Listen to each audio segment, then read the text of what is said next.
Hello, everyone, and welcome back to the All-Star edition of The Right Call.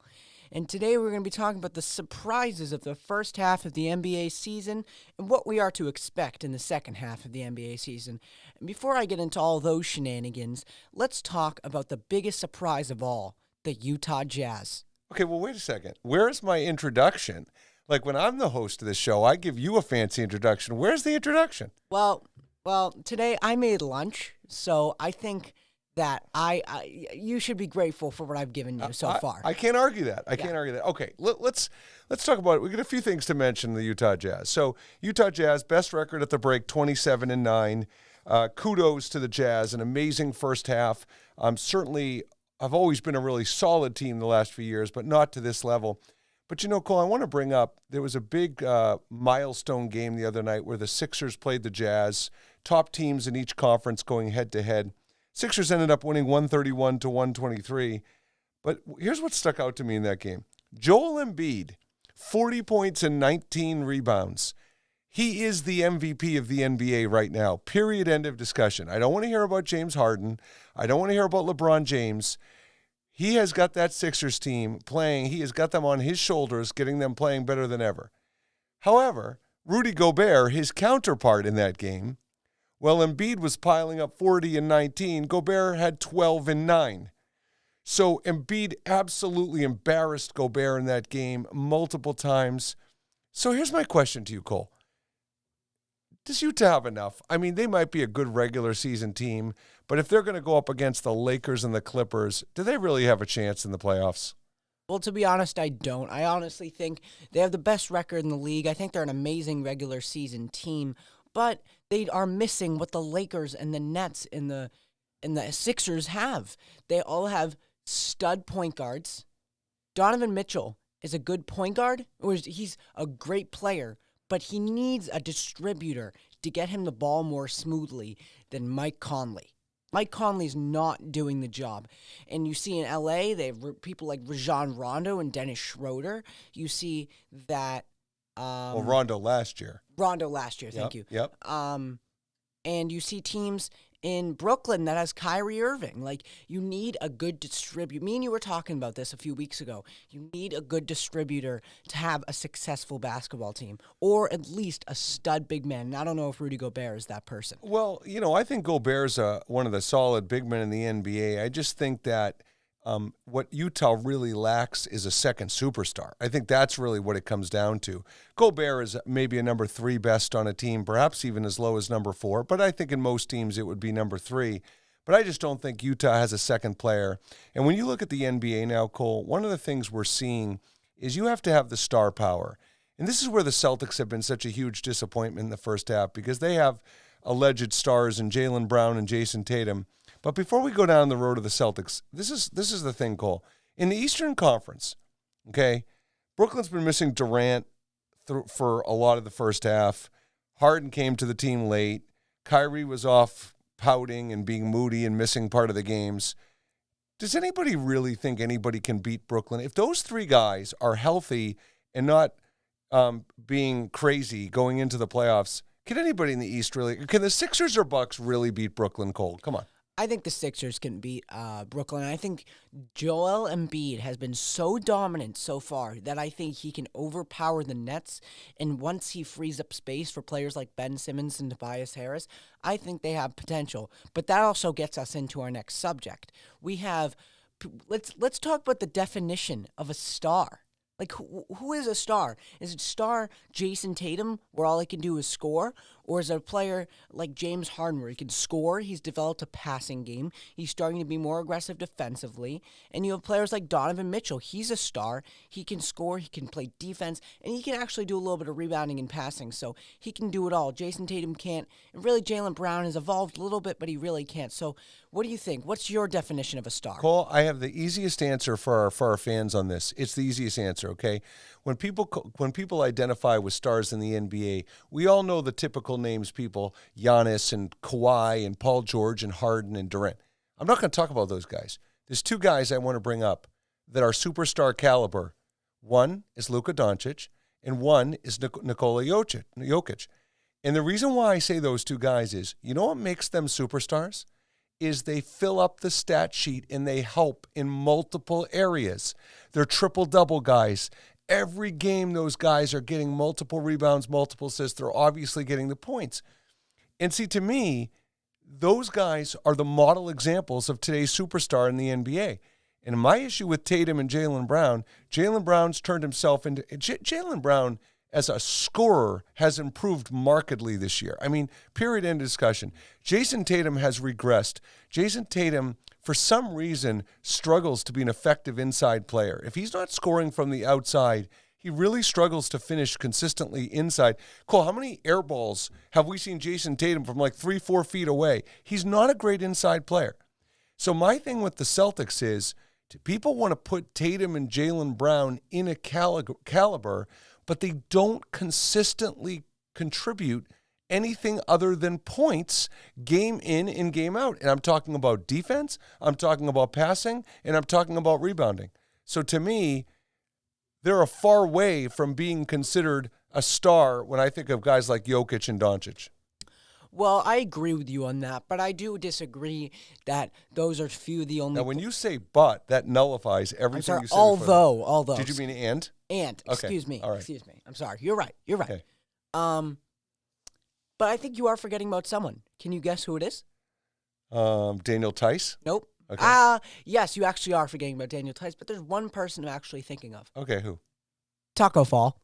Taco Falls, absolutely. I mean, no one dunks. I mean, his points per game, points per minute, is like one of the highest in the NBA when he plays. He single-handedly proves that height is skill.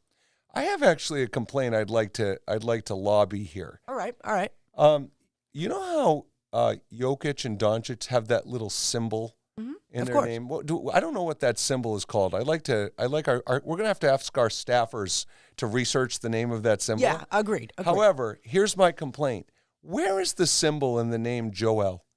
Like, if you most people, it's Joel. But if you don't know it's Joel, don't you think there should be something in his name to indicate it's Joel, like there is for Jokic and Doncic? Well, there should be at least another L. Like it should be Joe L. Right, something different. Joe L. Like it has to signify, because I would always think it's Joel or Joel. All right, Cole, all kidding aside, getting back to where we were, to me there's only one team in the Eastern Conference that can challenge Brooklyn, and that's Philadelphia. And the reason why I think Philly can challenge Brooklyn is because Philly has an advantage that Brooklyn doesn't. They have a dominating center.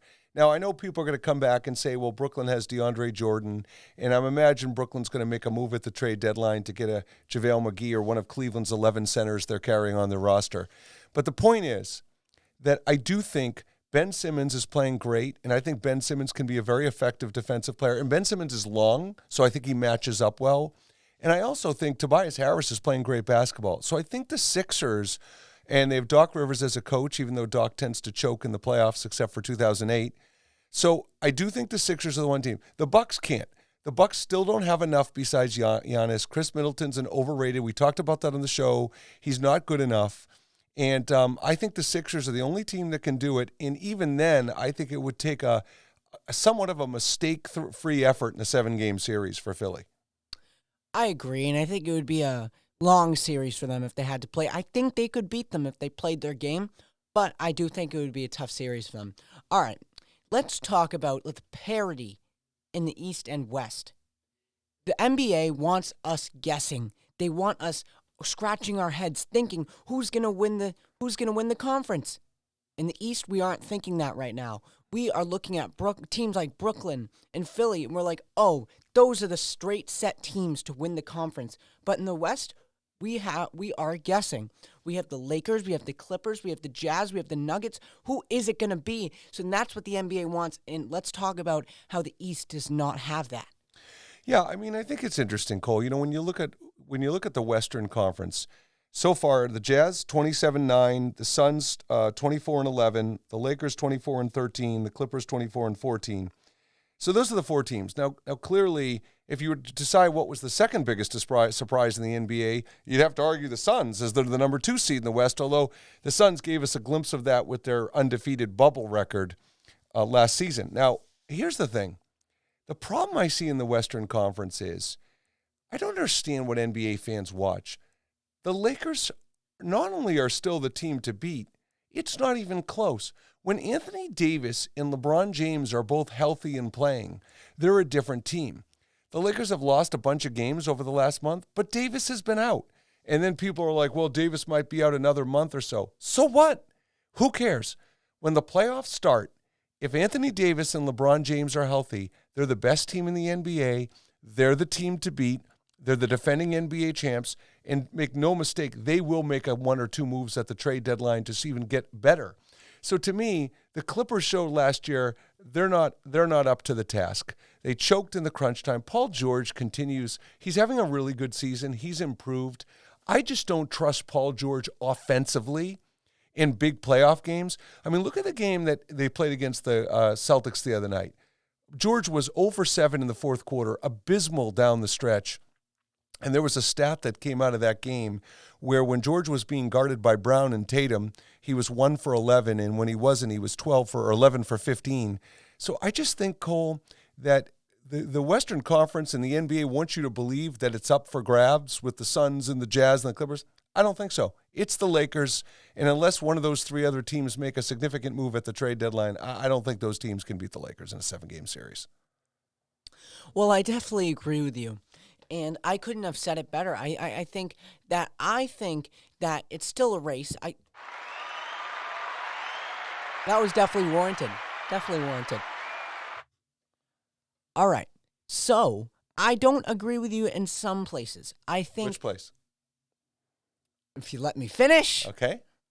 I don't agree with you that it's a straight set finish line for the Lakers. I think that the Suns still have potential. I think the Jazz definitely still have potential. And I think the Clippers, when they're all healthy, they still have potential. Dad, when you and I were... Please refer to me by my name, Mark Altman. Mark Altman. Podcast. Excuse me. All right, Mark. The Clippers are an amazing team when they're healthy.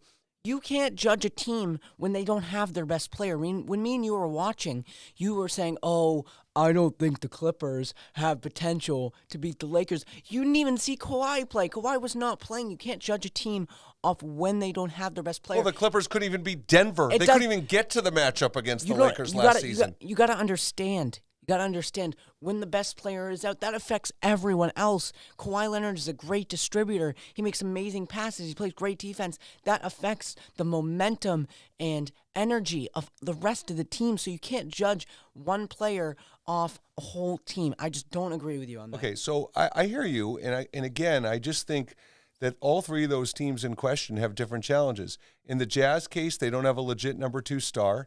In the Suns case, even though Chris Paul has been a game changer for that team this year, I think Anthony Davis is going to humiliate DeAndre Ayton in playoff games, and Devin Booker's great, but I just don't think those teams. And the sad thing is, the Clippers really didn't make major changes in the offseason. They lost Montrezl Harrell. They brought in Serge Ibaka. Okay, that's definitely an upgrade. I like that. But otherwise, I just don't think the Clippers have enough. And you know something? We forget the secondary players on the Lakers are pretty good. You know, we don't really get to talk about them very much, but I'm telling you, the Lakers are going to make a move. They're going to bring in a pretty good guard, I believe, at the deadline. And look, Cole, the bottom line is the NBA likes to pretend there is parity, like you suggested. And I don't think most NBA fans think there's going to be anything but a Lakers-Brooklyn Nets final at this point. I agree, and I still agree that there's going to be a Lakers-Brooklyn Nets finals, but I don't agree with what you said that it's going to be a straight finish line for both teams. All right. So, Cole, how about let's finish with the Celtics. Let's wrap up the show with the disappointing Boston Celtics. Stop watching, everyone. Save yourselves. Save yourselves. This is all I want to say, okay? So this is all I want to say about the Celtics, okay? We've done a couple of podcasts. I'm not going to go on my normal rant about the Celtics. I'm just going to say, can we temper the excitement about this 4-game home winning streak before the break? They beat the Pacers. Kemba saved their bacon in that game. Kemba's playing much better, there's no question. Then they barely beat the Wizards, 111-110. It was ridiculous. They deserved to lose that game. They somehow pulled it out. And then they beat the shorthanded Clippers without Kawhi Leonard and Marcus Morris. And then they beat the Raptors G League affiliate, the other night since Van Vliet, Siakam, and Anunoby didn't play. And it's just like everybody. And by the way, they not only did they barely win that game, but they allowed the G League Raptors to get 70 points in the first half, 125 points for the game. And look, all I'm saying about the Celtics, I'm not going to waste time about it, Stevens, it's Ainge, it's this, that. I'm just going to say one thing. You don't have to be a genius to watch the Celtics and understand two simple facts. They absolutely suck on defense. Suck. Period. End of discussion. Marcus Smart or no Marcus Smart. This team does not play with any effort on defense whatsoever, number one. And by the way, that's proven out when Chris Boucher had 30 points the other night. You're underrating him, I'm telling you. Danilo Gallinari with a career-high 10 three-pointers. I mean, we see it virtually every game. Who's the Detroit? Sadiq Bey went off for 30 points. What a joke. And then the other thing about the Celtics, no energy. I mean, again, I said it before. They don't sustain energy from within the same game. So, look, Danny Ainge may go make some moves, after the break. He's got the trade exception. I get it. Could they improve? Yeah. But they're 19-17 at the All-Star break. That's a disgrace for a team with this much talent. And when you look at some of the losses, 2 losses to Detroit, a loss to the Wizards, a loss to the Hawks, I go on and on and on. They've had so many bad losses in the first half.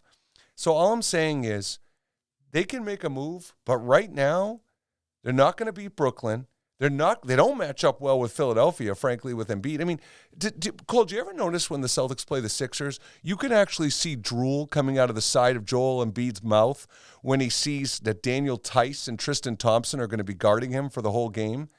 I mean, am I wrong, Cole? Like, are the Celtics a contender? Or, is this just a bad first half and they're going to snap out of this? I do think it's a bad first half and they're going to snap out of it.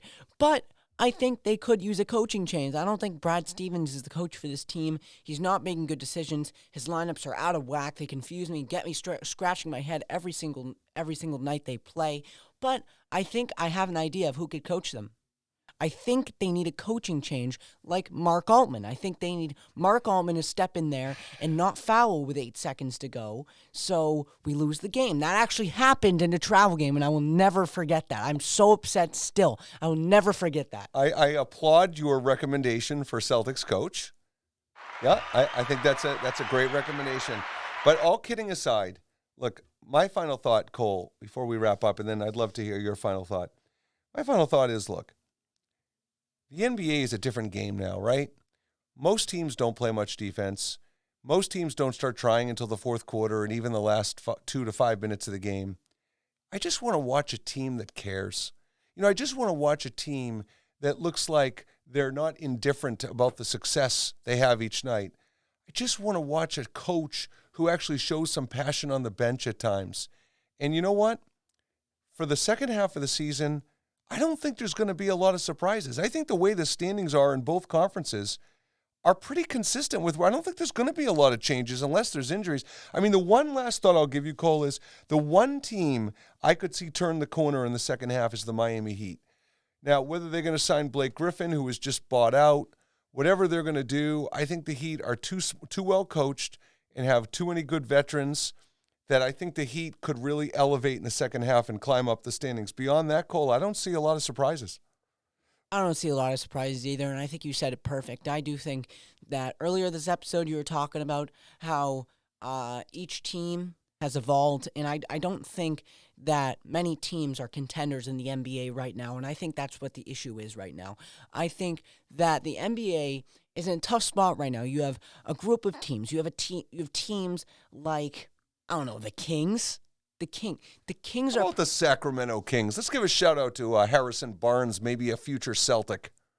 I don't want Harrison Barnes, okay? The only reason people know his name is because he was playing with the good old Stephen Curry and Klay Thompson teams that won championships. That may be. All right, to finish my thought, I think that the NBA has a problem right now. The teams are clumped up into absolutely trash teams and absolutely insane teams. I don't think it's a spread out NBA right now, and I think that's what needs to be fixed among the other things we discussed. Cole, did you want to wrap up by giving a shout out to a certain person who's shooting 49% from three-point land? All right, so yeah, I actually will give a shout out. So my dad, Mark Altman, is actually really proud of his 49% free 3-point shooting, and so is the heir that has been guarding him. They may be uncontested, but I'm still knocking them down. Okay, when everyone, come to our tennis and swim club, and since the 3-point line is 4 feet away from the hoop, we can see. Wow! Go to your room. All right. All right, everyone. Thank you for tuning into The Right Call from my co-host, Mark Altman, and me, Cole Altman. We will see you next time on The Right Call.